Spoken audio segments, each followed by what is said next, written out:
Hello children, today we are going to learn how to write number 8. So all of you look carefully how ma'am is writing. You have to start from the dot.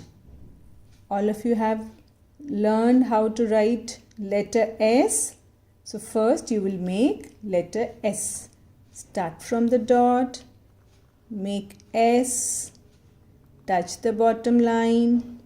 Then go back up again, make a curve and touch the dot again.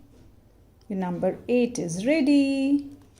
Now look carefully again. You will start from the dot. You will make letter S. Touch the bottom line. Go back up again, make a curve and touch the dot.